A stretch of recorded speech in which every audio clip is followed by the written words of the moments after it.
Hello everybody and welcome to our channel. I'm Viviana And I'm Alex. and we have been married for 27 years, and a lot of people have been curious about our relationship because my husband was 14 years old and I was 15 years old when we got married. So we are going to share our experiences, our relationships, and our thoughts about just how this has all happened and how we've been managing our marriage and our relationship. And we'll talk a little bit about the early days on how we did everything and as we went along, and then a little bit about our life of how we're managing now as two professionals and having older kids and having grandkids. So a lot of changes. So join us for the ride. It's going to be a great one.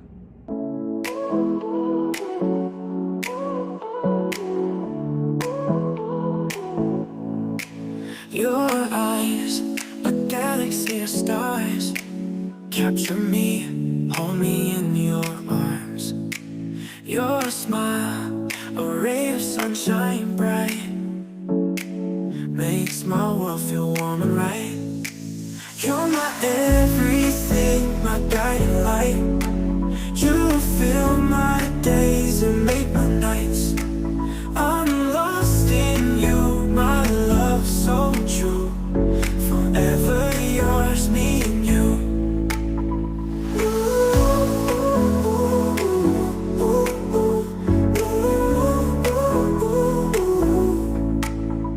We dance through life, hand in hand. A love so pure across the land.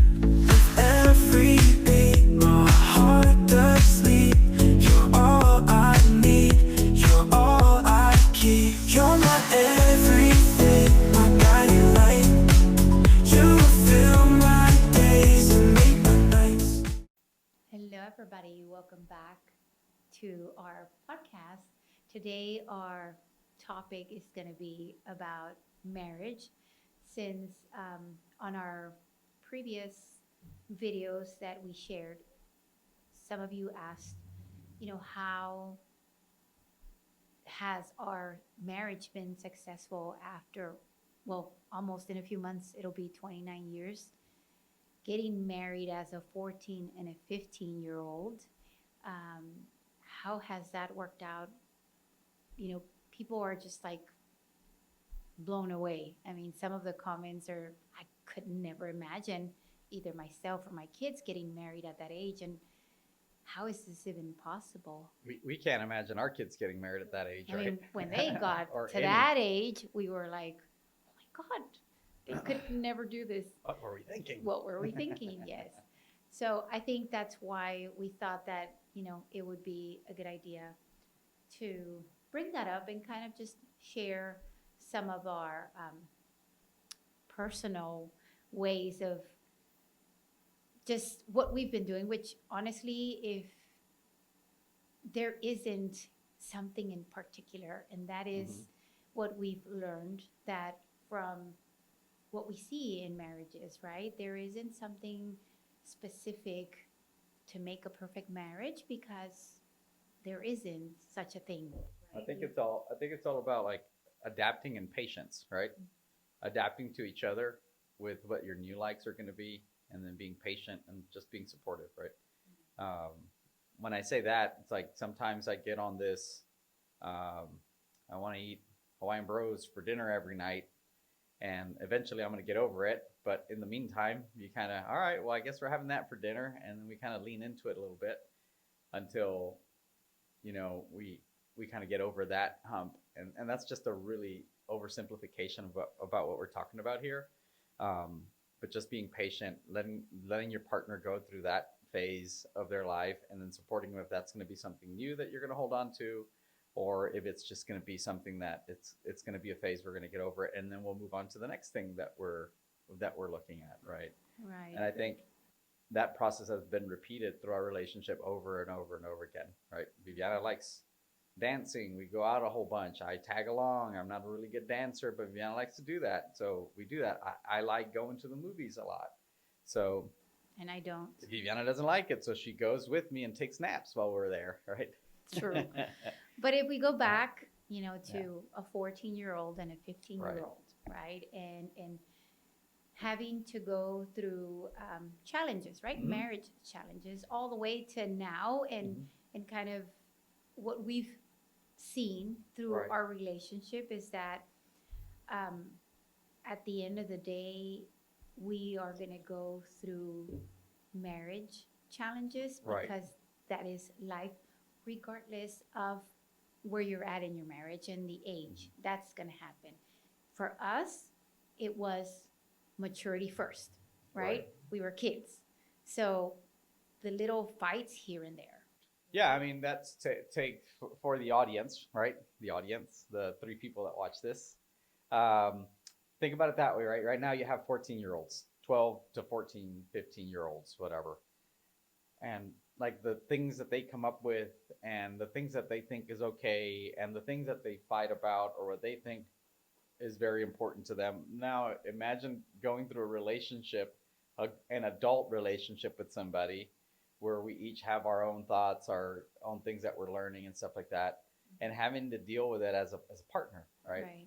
I think that was that was the hardest part of our relationship, being married for 29 years in a little bit, was growing up together, right? And going through being teenagers together, but at the same time having to make these adult decisions with our 1-year-old, our 2-year-old, our 3-year-old, while we were 15, 16, 17, and we're having to make these life decisions that are going to affect our kids, in the long run through their lives.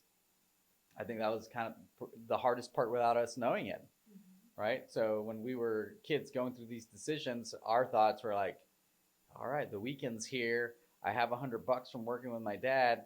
Let's get on the bus in El Aguila and go downtown and go buy ourselves some shorts. I have $100, V, so you get 50, I get 50. Buy whatever we want. And this is in Laredo. We're from Laredo, and so we had to. We lived in Downtown the small was not- town It El was not downtown Cenizo, in a big city. and that bus, El Aguila, is what transported us to the city, right? And so, that's right. Those were the kinds of decisions back then. Right. And then, of course, came the disagreements of the holidays and choosing the family, the weekends, and I don't want to go to your parents, or you don't want to come to mine, and those things happen. You grow up as an adult and you have your own family and you decide, hey, maybe this year we'll go to my mom's for Thanksgiving, but we'll stay home for Christmas with your family, or we stay together with our own family and have our own, build our new traditions. But imagine again, going back, close your eyes and think, my 14 or 15-year-old, what do you mean you're not coming home for Christmas, right? So it was my mom kind of pulling in that direction, your mom pulling in that direction, then us trying to decide, what we were going to do. Are we going to spend the whole time over there? Are we going to spend some time over here and some over there? And then we were at my house and having a good time with my mom. And then, hey, look at the clock, man, we got to go because it's almost, we have to go spend time with your mom. And, my mom was like, oh, you guys are leaving already. And, it just kind of, it was problems that a kid would have, but it we does weren't happen kids, though, right? as adults too.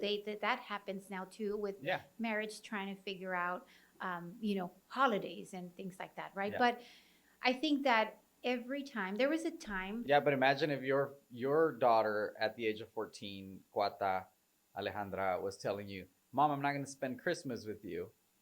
At the age of 14, where she's supposed to be opening presents and being a child and all this. Right.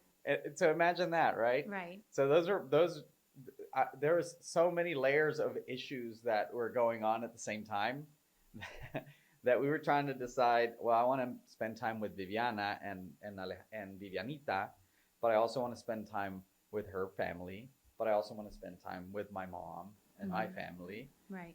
So, and these are problems that at the age of 14 or 15, you wouldn't regularly have, not something that you would have to think about. So I think at the time, we didn't really see them as problems. We just kind of saw them as, all right, let's roll with I would always think like, I'm not even going to bring up Christmas until Christmas Day because this is going to be a big fight between us. So let's just leave it alone.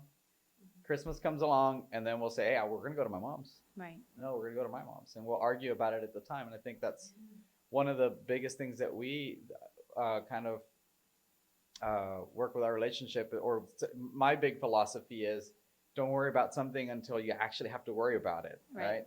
Don't let next month's problems ruin today, right? We'll worry about that when it gets here. Right. Or if something already happened, forget about it. That already happened. And there's nothing we can do to change that. Let's just be happy today, right? Right. So And I think over the getting adjusted to our marriage, to the differences and the culture and coming together, we then came with the conversation of doing our own ways and kind of like taking what we've learned from our families and then making our own little family and our own decisions, and then learning, right, to how we could navigate through those situations that would come up. Yeah. And that came on later, though. The first few years were I think there was all kinds of issues, right? Because the other thing too was we depended on my parents to get clothing, to get shoes, to look good, right? our needs. Our needs. But then I also started working, right? We also started working, and we had a little bit of money, and we wanted our daughter to look good, so we would go and buy what we thought was brand name clothes, like Michael Jordan's for her, or we would buy her a Tommy Hilfiger outfit. But that was the The culture then. no, but what I'm saying is that was our money that I made for that one day. I spent it all in one outfit, and now we were at $0 again on Monday, right? so we wanted to make sure that our daughter looked great and everything, but it was taking 100% of our income and spending it on an outfit, right? So then again, at the time, we didn't think that. We were like, all right, let's buy this for our daughter. We're all happy about it. But then we weren't thinking of, well, how are we going to buy our chicken strips with cheese on Monday at school, right? Or a slice of High school. pizza Yeah. in high school, right? So, and then that came around, and we're like, oh man, we're broke. We don't have money. So then that was another set of problems that would kind of peak out, and learning how to manage then learning how to manage all that. our Yeah. money and Yeah. being responsible and kind of talking it over together, and hey, and that's where the support comes in, because I feel, and we've talked about this before, that I was never somebody that asked for like clothes and shoes and brand purses. I've never been into, all that. I always was like trying to my baby to look good in different outfits and different things, right? But the pet bus, we've talked about this in previous episodes. The pet bus would come at around 6 o'clock in the morning. So Viviana would wake up at around 4:30. well, it was, I think, at 5:30 that it would get there to pick us So up. Viviana would wake up like at 4:30, and she would get Vivianita ready, and then she'd put on an outfit, and she'd see her, and then she'd take that outfit off, put on another outfit, put a little hat on. So by the time the bus comes around, Viviana has like half of her hair A done, bun. the other half is Always. gone. So let me just put on a bun and jump in the bus real quick. But the Vivianita, on point, right? Vivianita So, was on and- point. But my point here is where the support comes when you have a limited amount of funds, whether it is because you're a teen parent or just because you're working and you're trying to figure out what's the smartest thing to do. And when the weekend comes, whether you are a stay-home mom or you both work, and you've had a long week of work or stressed, even, a day, and you're like, okay, let's go out and eat. Let's go do something, right? And that's where it's difficult for your husband to say no to your wife, even though you know that you have to manage that money because the rent's coming up, because you have to save for what you're trying to accomplish as a Right. couple, as a family. And then you have your wife saying, can we go out? Let's just go really quick to eat here. Let's go. And he doesn't want to say no because he loves you, but he also wants to say no so that you can save, right? So when we were that young, I always try to remember my dad was very, Frugal. yes, frugal.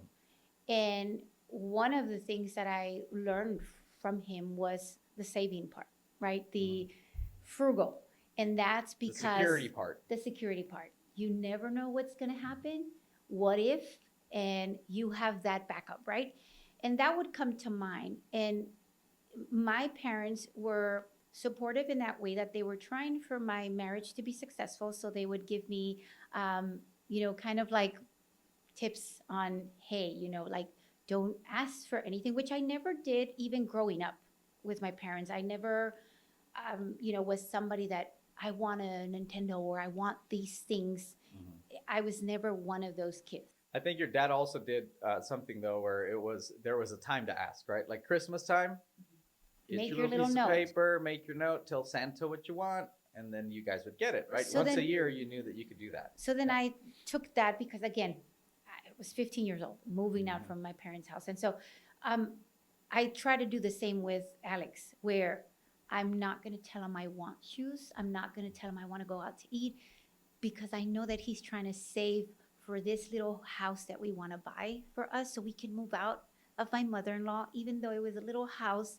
that was going in the backyard of Mhm. my mother-in-law's. But Yeah. that was like our goal, right? To move out. So if I put that pressure on him, I knew Alex was going to say, yep, let's go out to eat. Yep, let's get you that purse. Let's get you. So there's going to be times where you're going to have to I had to hold back and say, yeah, let's just stay in. What if we do this, Yeah, it'd be right? great. Stay and watch a movie. Yes. So that he doesn't feel bad that he's not taking us out or doing Uh-huh. anything for that weekend. But I also know that he was trying to get his family into our own little home. Right. Now let's talk about the problem with that. Viviana was always very frugal. She was brought up that way. That's the way her dad taught her. They go to a yearly vacation, which is over to SeaWorld or Fiesta, Texas, one day, and they rent a car, drive over there, have some fun, and come back the same day. His dad always if his car broke down randomly one day, he was never going to get caught where I can't fix a car because I don't have money. So he always had his savings. He always had made sure that everything was paid and that everything was taken care of. On the opposite of that, right? And this is kind of like where you bring two worlds together. My parents were all like, "Nah, we need to have fun. We need to go on vacation. We need to." The light can wait. Yeah, that was the whole thing. Like, the light. We can pay the light when we get back from vacation, right? We'll worry about that when we come back. But they So- were also entrepreneurs. So Yes, they were entrepreneurs, and they did have ways of getting a little bit more cash flow than regular people working a 9 to 5, which was understood. But we were never taught to save money. That was like a big no in my house. My mom's household is, if you get money, you spend it on something that's going to make you happy, on something that's going to make your family happy. That's what money's for. It's made for spending. That's changed since then, right?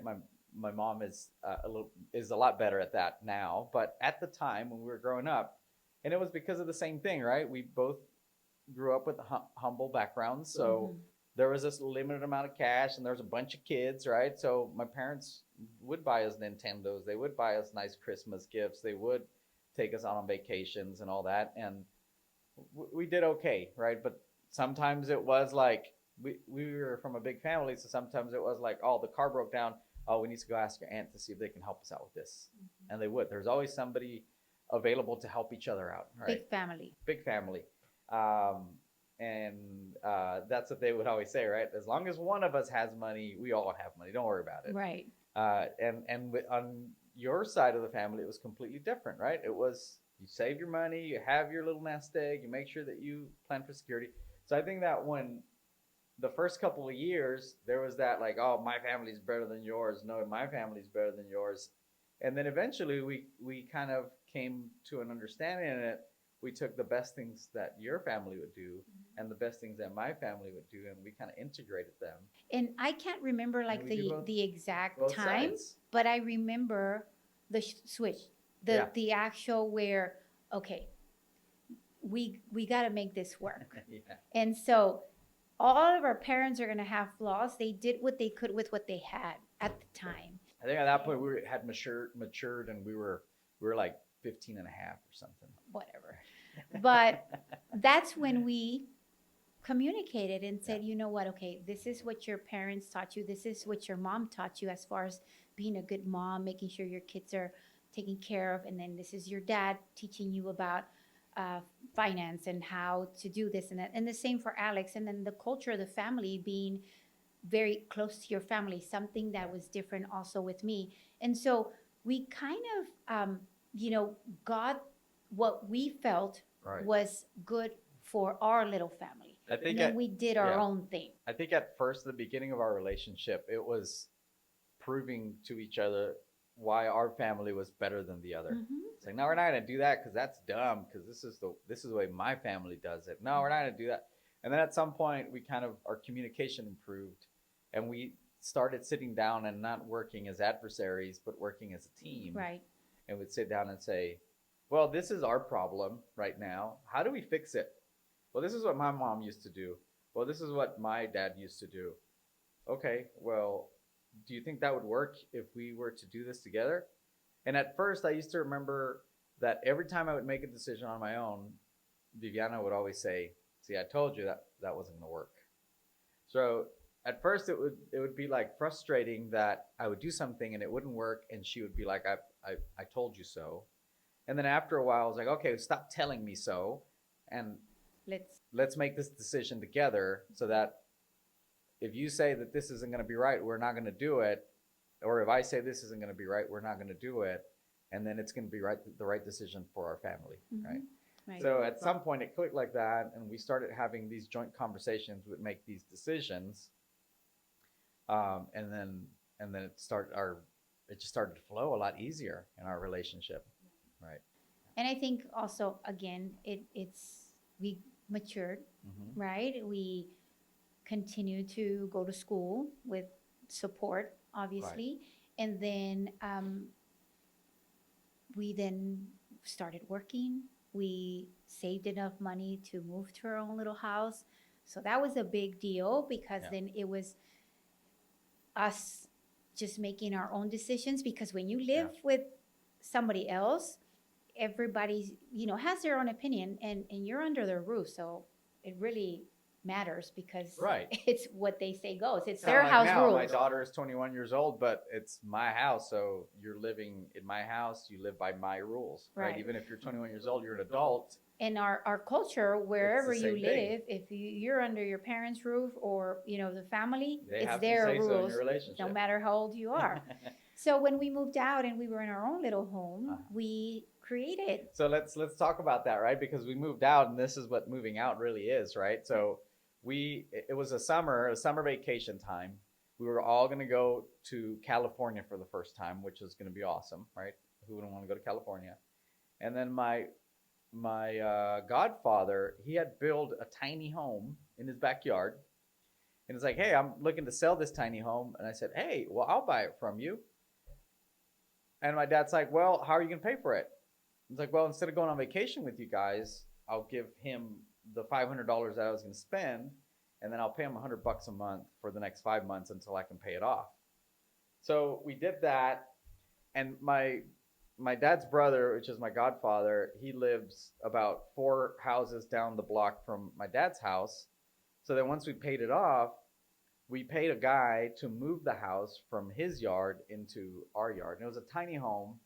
So it was so funny, because the way that they moved it is they put these big cylinders under it, and they were pushing it, and they would take the cylinder out from the back and put it in the front, and then push it again. And It's just people pushing.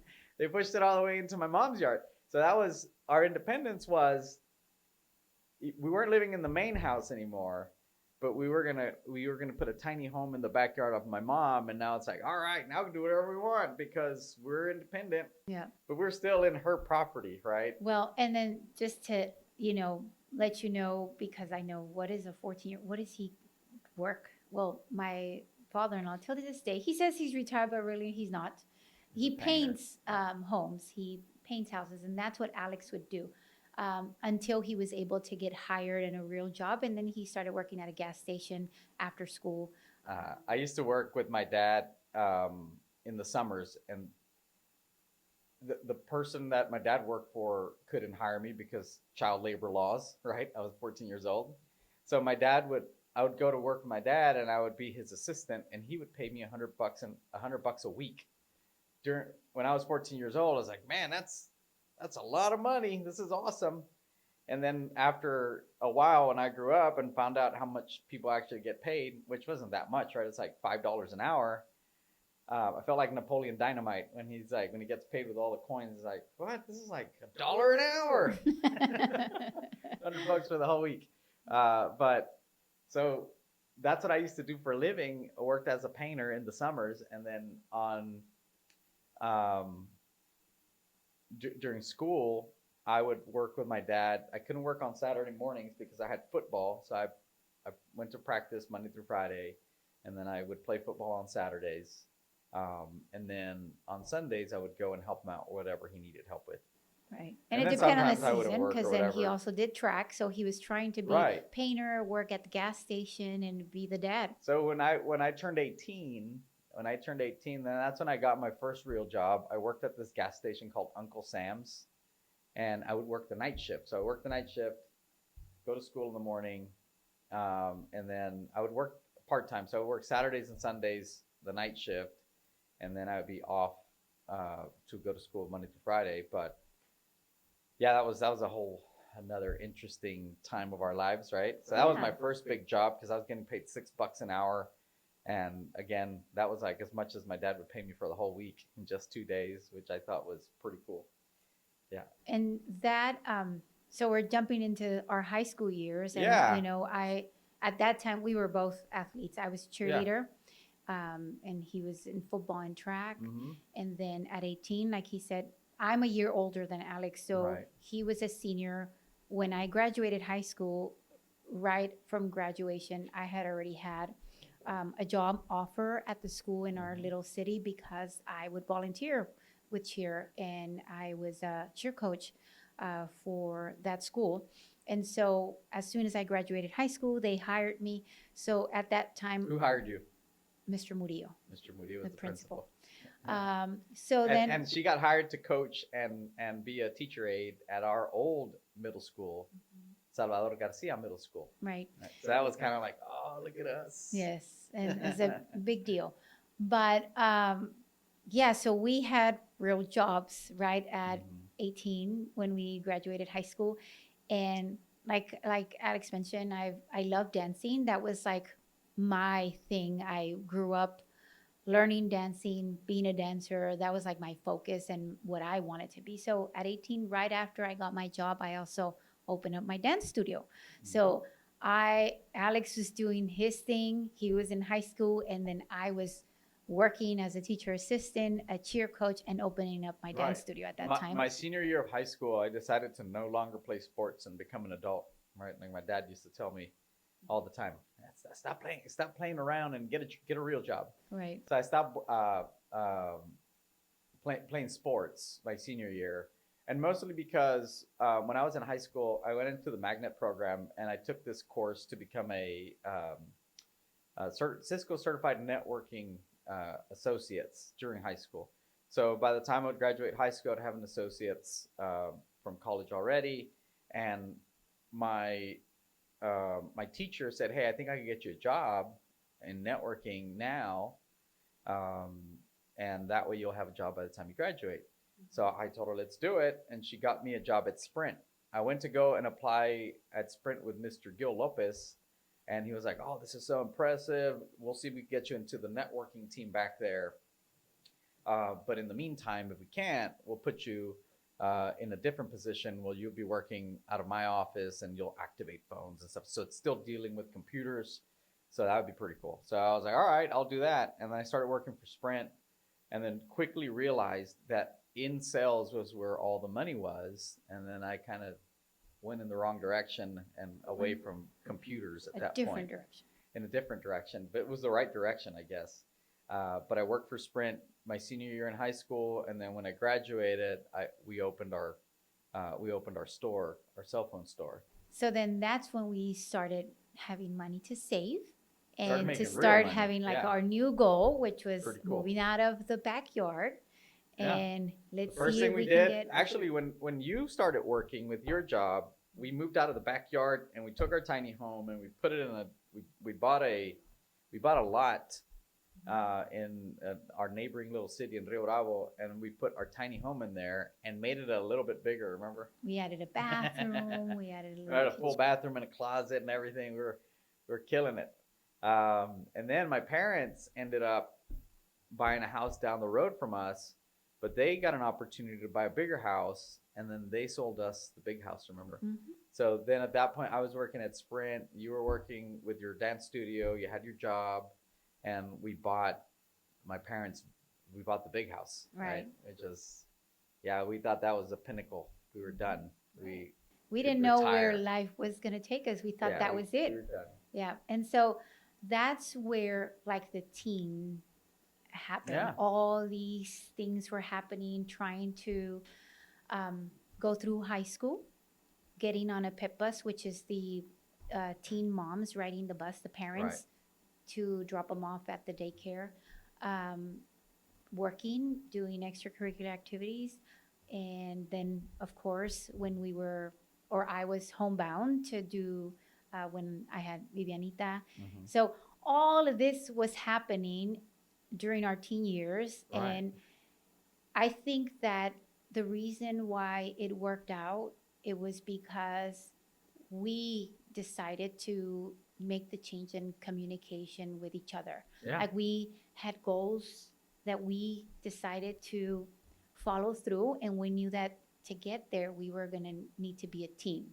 Yeah. And so I think, again, it's, yes, part of maturing, but even those people that are grown and have a regular age Right. marriage, it's the same thing. You need to be a team. You need to support each other, but you need to talk about your goals so that Yeah. you can support each other to get there. I think also one of the biggest things that happened to us during our relationship in our early years, I think like 17 or 16 or maybe 18, I don't remember. But we were big Catholics our whole life. And then at around that time, somebody invited us to a Christian church. Was it? I was trying to Remember? remember. I remember Kiko, your cousin. Somebody invited us to a Had- Christian church. So I think it was mi tia Connie. I think Kiko had talked to the coach. What's his name? That teacher. So if you go back in our previous video, we talked about our daughter Viviana being born with capillary hemangioma, Mhm. and us, finding out that she was deaf. And so at that time, there was like these very difficult moments that we were going through. And Kiko, I remember, knew one of his teachers that was part of the coach, and they were fundraising for us Mhm. because we had to go to San Antonio, stay there, you at the Ronald McDonald's house, me staying in the hospital for her to go through the treatment and Right. everything that was going on with her health. And we then started visiting that church. Yeah. And they prayed for us, for my daughter. And then my dad was 100% Catholic. My mom would help out and volunteer. Yeah. But then when we were invited to this church, then that's when we started looking into Christianity Mhm. and church. And again, for us, and this is just our personal belief, is that that's also what has helped us go through our marriage Yeah. in the way that it has, because we bounce back to that. Yeah. And that's what gets us back to our relationship, to trying to be positive, sticking to each other, and making sure we're supporting each other in our marriage. Yeah, I think even at that age, even smaller problems that to us now are, oh, that's easy to fix. You just, work on this or throw some money at it or whatever, it'll fix it. But little problems we thought were very big problems, and maybe it was because we were teenagers too, right? Because if you throw your 13-year-old daughter's pants in the washer, it's like the end of the world, right? What are you doing? You're gonna ruin my pants. So maybe it was just stuff like that. But I think that when we found Christianity, we could take our big problems and give them to Him, right? And just pray and work with that. So that's how I feel with Christianity, is when I have a big problem that I'm not going to be able to solve, you can go down the wrong rabbit hole and ruin a relationship or stay stressed or be upset, get upset with the wrong people. But if you just give your problems to God and you pray about it together as a couple, it'll all work out. It always has, right? And I think that was one of the biggest things, because like I said, we did have, there was a lot of problems that were going on, and some of them were big, some of them were small. But if we just gave them to God and we sat down and we prayed about it, it would all always work out. And I think that's kind of how we've been Right. living life since then. Yes. It's and- like we pray, oh, Lord, we're having trouble with this. We pray about it, and then all of a sudden, oh, look, I found a new job. Or, hey, look, this car just became available that was super cheap. That is, I don't know why it's cheap. It's a really good car, or anything at all, right? Any problems that we have. I think that when we give them to God, and also like, even if something doesn't go our way, well, That's we gave because that to God, and God has a different plan for us, and that wasn't meant to be, and that's okay. We don't stress about it. We move on. We live our lives, and it's worked out great so far. And like Alex mentioned, like Alex and I are different as far as like our personalities, our way of Mhm. thinking. It's challenging, and sometimes it's every day where I'm stressed to get to work on time. He's like, the job's gonna be there. Right. Come on, why are you stressing about being late? You're not late yet. Wait until the problem happens and then get upset, right? But why are you making your morning all, you're getting all worked up and getting upset when we're about to have our morning coffee? Let's just, do what we gotta do and then just get there.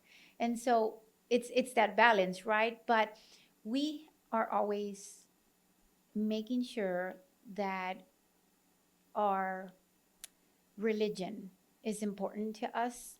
And I know that this is, and it could be, different for everybody. Your religion or your meditation or Your whatever meditation, your spirit, yeah. right? Whatever it is. whatever brings you your calm. Right. But that is what has worked for us. Mhm. That is what we try to share with our kids. That's what we try to share now with our grandbaby, with our family in general. We do things all based off of that. Yeah. Bringing everything to God. And there's a lot of things that we wouldn't be able to explain that have happened in our life because it's all we see. It's God's work. There's no way around the things that sometimes we go through. Yeah. But it's all because we pray for it. And then, again, not all the time you're going to get it your You're way. not gonna get what you want, but that's what until- you're supposed to get. But The then way that we see it. until later in life, Yeah. this is why it happened. Yeah. This is because this was the plan. That was not what we thought was good, was not going to work out. Right. So it is another thing that is very, if not the most important, is to have whatever it is that you believe in your relationship. Yeah. Always. That's really important. That's really important, I think. And And I was gonna say, whenever our life changed a little bit again, right? Like we had our kid super young, and then we kind of worked through that, and we figured it out, we thought. And then we were like our 20s, everything was going our way. We were having a really good time. Viviana had her business, and she was a Bucks cheerleader, which is it was a professional hockey team. in Laredo, right? Yes. 110-degree weather, professional hockey team. But she was a cheerleader for them, which is something that she's always loved to do. I was working at Sprint, and I was making really good money there. So we were like on top of we were traveling. Everybody would take care of our daughter because it was just it was the first granddaughter on Viviana's side. And, my mom didn't have that many grandkids, so everybody would take care of her. Even if we wanted to go on a 1-week vacation, nobody would bat an eye. Then we got pregnant with the twins, all right? and then life humbled us a little bit. Right. Because when the twins came, then we tried. Well, first of all, you have two kids, right? So Viviana has to stay home with the kids at first, and then after the kids are a little bit grown, we want to go on vacation. Crickets. Nobody would take care of three kids, and especially the twins because they were always crying and stuff. But then that aspect of our lives that we were just taking off and starting to travel and seeing different parts of the world, then that went away overnight. We couldn't do that anymore. Same thing with, we have the money. Viviana has a business, so we're just going to hire somebody to take care of the kids while we're at work. It wouldn't stick. It's one of those things like we said, where we think kind of God is saying, hey, you're not going to do this. Well, we literally hired a total of 30. Was it 32? 32 caregivers to take care of our kids, and nobody would stay. People would last a week, a month, and then now this isn't going to work out. This isn't going to work out. Right. Until we got to the point where we had the money to do this. But then same thing, we sat down and we made the decision, you know what, maybe let's cut back on everything that you're doing. So you're going to have to sell your business. You're going to have to quit your job and just take care of the kids. And that was a big deal, because throughout our whole lives, Viviana's dad would always talk to her about go to school and be a professional. And now we had more money than our parents and all of this stuff. And then all of a sudden it was like, oh, you know what? All that stuff that you think is success, stop doing that. We're not going to do that anymore. Now you're going to stay home with the kids. I'm going to work by myself, and whatever money I make, we're going to have to downgrade homes. We're going to have to not go out as much. We're going to have to budget our meals. Like completely different lifestyle that we were used to. But we decided to do that because it was affecting our kids. Right. And that's what we mean by support through these challenges that a marriage will take you through, because you can be up here one day, the next day you have no idea. I mean, in the 29 years, obviously that's why we know we've had many, just recently, the really bad car accident. We've had so many things, but when it comes to that, that's when we together have to support each other. And school, we knew school's going to be there. If you want to open up your dance studio again later, if you want to do this. But right now, in this moment, mess up your kids though, right? Right. I cannot unmess my kids, and I cannot not, do for my kids. So, I can't return the clock and have them be babies again so I can spend time with them. And right? I think, and I tell this story to everybody, that my, I guess. The straw that broke the camel's back. Yes, was when I was about to go out to work, and I looked back and my twin was crying in the window because I was leaving. And my goodness, that was it right there. I remember having a conversation with my mom one time, and she's like, you need to stop what you're doing because your kids need you. And I was like, no, you don't know what you're talking about, Ma. Like, we're doing this for the kids. Everything that we're doing is for the kids, and all of this is for them to have what we never had. And my mom's like, they need their mom. And after that conversation, we thought, my mom's crazy. She don't know what she's talking about. Like, we don't want to grow up. We don't want our kids to grow up this way. Right. And then again, life humbles you, right? And you look back and your son is on the window crying for you. Right. And then I know that there's people that and you throw your hands up in the air and say, forget this, forget the businesses and the money and the cars and all of this stuff. I'm going to stay home with the kids. And I know there's people that have the opportunity to have the grandparent take care of them full time. And then there's people that have the opportunity to have somebody that they know them really well, and they're okay with their kids caring for them, and that they're going to be fine. Or maybe out of the 30, they get lucky and one of them works out. But that wasn't for us. It wasn't in the cards for us. So we were not okay with that, and we decided that we ended up going back to school in our 30s. I think I was 35, you were 34. Yeah. I think, when we went back to 9 school. years ago. So I'm 43. So yeah. So we did go back to school later until our kids were older in high school. Yeah, so we just kind of went with it, right? So Viviana stopped working. We closed all the businesses. I was the only one that was working, and then my job was mostly based on commission. And then we had a couple bad months and said, okay, we can't keep this house. We got rid of that house, bought a different one, and then life again keeps humbling you, right?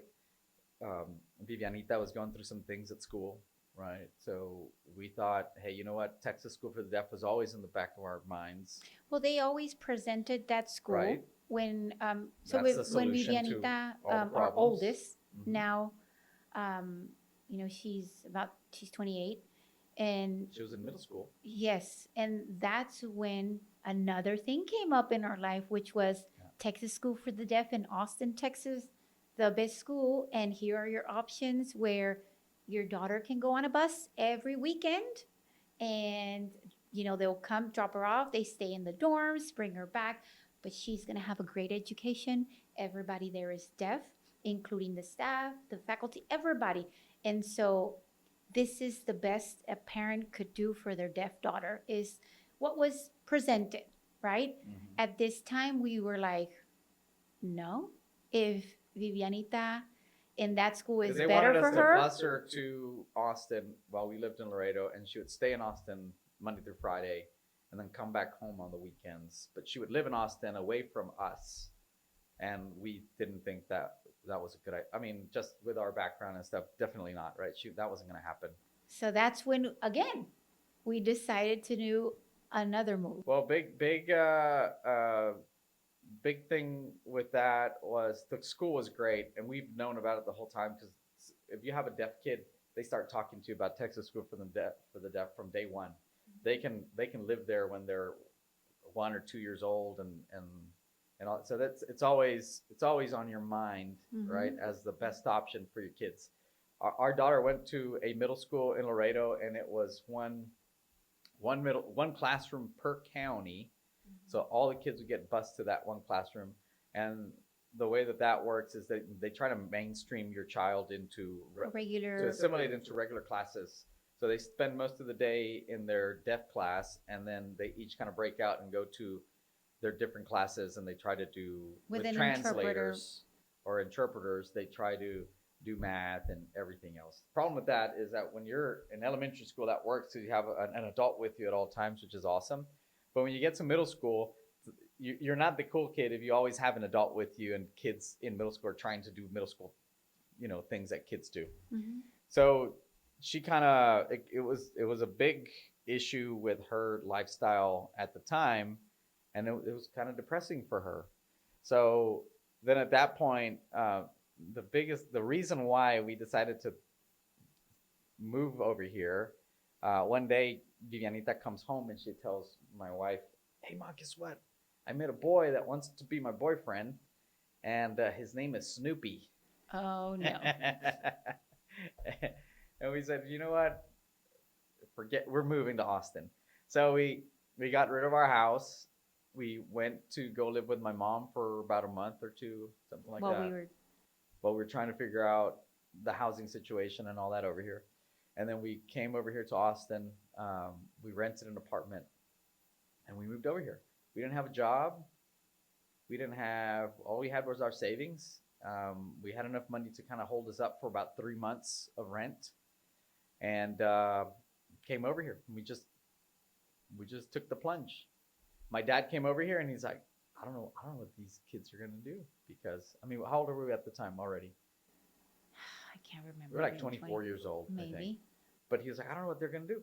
They don't have money. They don't have jobs. Like he helped us move all the stuff. I would put all the stuff in my dad's truck and in a U-Haul, and just moved everything over here. Moved into the apartment. And our thought was we're gonna be here for 5 years while Vivianita goes through middle school and high school, and then we'll move back to Laredo. And then we found jobs. I found a job. Viviana was still not working because she was with the kids. She was always really involved in everything with the school, so her principal offered her a job there afterwards. Volunteering. That was the volunteer coordinator of the year for Austin Independent School District. Yeah, how about that? So it's Yeah. just that So it's just that's life what we mean by humbles you, life, right? because then life brought us here, and then from here, from the point where we got to Austin, it just again moved us to a different path, it just Mhm. kept coming. Not that it's the end, but that's when, again, we were reminded Yeah. that it doesn't matter how we plan it. We feel that if God has a different plan for us, it doesn't matter what we want. Yeah, I it's mean, not going to work look because at- there's something else coming. Look at God's plan, right? We used to work for Dr. Rubley, and we were making really good money at the time in Laredo. And then we made the decision to move over here. We talked to Dr. Rubley, and we said, hey, we can continue to do marketing for you. We're just going to do it from Austin. We'll just get on the phone calls and all that. And he's like, all right, well, let's give it a shot. Immediately after that, what we used to do became against the law, so we couldn't do it anymore, right? There was a law passed against it, so we stopped doing it. And then Yadi moved over here with us like around the same time to Austin from Laredo, Friend of ours. a friend of ours, and she's like, hey, I hear that this place called Evans Personnel is looking to hire some people for a call center. Let's go apply. So me and Yadi went over there, applied at Evans Personnel, and their one of their managers there pulled me aside, and he's like, hey, I think you would be a good fit for a position here at Evans instead of the call center. Her name was Lana Reed. Actually, her name was Charlotte Angerstein, but her professional name was Lana Reed. And so I took the job. They were paying me $12 an hour at the time, which was very little, but with the promise of commission. It's like if you move people in, if you hire people, and you get paid commission. So I took the job. Just like it's the first place I applied, the first place that offered me a job. They trained me, and I'd never done recruiting and headhunting at the time, but I did that for 5 years. Right.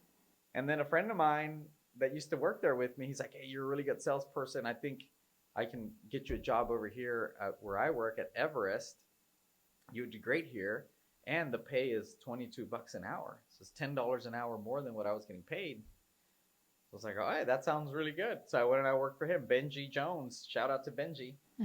He got me the job at Everest, and I worked there for a couple of years. And then again, with God's plan, right? And then my friend Bobby Charles used to work with me at Everest. He got hired at this place called Career Point College at a nursing school. He's like, hey, you should come work over here. There's only 3 or 4 of us. It's awesome. It's a mom and pop shop. It's super cool. So all right, I'll go apply. So I applied, and the guy's like, hey, I really like the way you interviewed. I'd offer you the job, but it's going to be $20 an hour. I was making 22 at the other place. I was like, yeah, sure, I'll take it. I didn't know Bobby that well at the time, so it wasn't like, oh, I'm leaving because my friends are over there. They're offering me $2 an hour less than the other job, but I took it. I don't know why. I just said yes because I wanted to move, I guess, and till this day I couldn't tell you why I would take less money to go do the same job. But then when I was there, my boss David Murguia, he used to work there at the time. He's like, hey, we're missing one more student in the nursing program to hit our quota. Would you be interested in doing the nursing program? I was like, well, is it free? It's like, yeah, we'll pay for it and everything. All you have to do is pay $250 for the application fee, and then we cover the rest. I was like, all right, I'll do it. So class started on Monday. Usually it takes about 3 months to get all your stuff ready to get started in nursing school. I took all the tests on Friday, Saturday, and then I started school on Monday. I did the background check and everything. And they were super cool. They were okay with me going to class from 8 in the morning to noon, and then go to work from noon to 7 p.m. And I mean, they knew I was going to finish school and leave, but Then again, here we go. here How life led you to nursing school. Yeah, and then I had to do the nursing program, which is pretty difficult. Everybody kept telling me how hard it was, and you just put your head down and do the work, and became a nurse. And every time I do any kind of job, I always think, man, Viviana would be great for this position. Viviana would be great at nursing. So I went through the nursing program, graduated, started working. Same thing. I applied at, I wanted to go work for this place called Health South. It's in Compass now, here on 290. I applied for it, and they called me, and I did a phone interview, and then they called me back, and I did a second interview. And then they took their time, and I remember telling you, like, what should I do? Like, I want to start working already. And Well, and then And you, it's you're kind of just apply like- somewhere else just to see what you think. And I applied at Brookdale, and they hired me, and I've been there ever since. so, of course, in the middle of all this, it was messy because that meant Alex nursing school and working and then not working. Right, last 6 months. Right. So there was a lot. And Mhm. yet the same thing for me. What led me into nursing school and how I got into after moving into Austin. Yeah, So so Austin's been We're- good to us. yeah, we're running out of time, but we'll continue this conversation. I do think that if we were to, say what is it or how is it that you were able to so far succeed in your marriage as a 14 and 15-year-old and soon to be our 29th anniversary, Yeah, it would have to be communication, support, and- patience and faith. and faith. Yeah, And I mean, I don't know if there's anything else. I'm sure there's other things that we can think of that would help our relationship. But if we were to say that the main ones for us is what has helped us get through all these crazy things in Yeah. our marriage.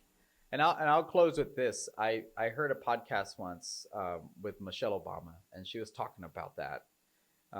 Just talking about how there's going to be so many reasons for you to leave and break the relationship on your way to where you're going to get to a good spot. But I would say that when we turned 25 years and we started this tradition of traveling on our anniversary every year, which is the best thing we could have done.